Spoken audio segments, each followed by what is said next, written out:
אגדות בבובות. עונה 1, פרק 5. הכלב ואדונו עממי.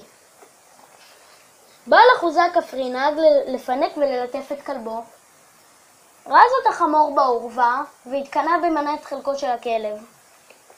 יום אחד התבונן החמור בכלב המחמד ואמר, בחיי שהוא חמוד עם חרטומו השובבי וזנבו המתנפנף.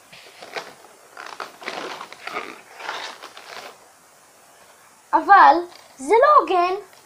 הוא מקבל את כל הלטיפות ואני מקבל רק מכות במקל.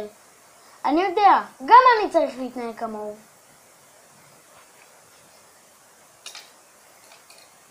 למחרת היום הגיע האדון לבקר בעורווה.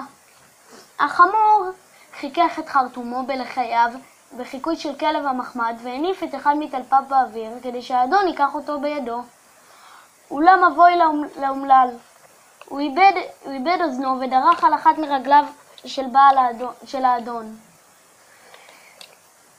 העיקר המסכן צעק מכאב והיכה את החמור במקלו בחמת זעם. ועל זה נלמד הלקח לחמור.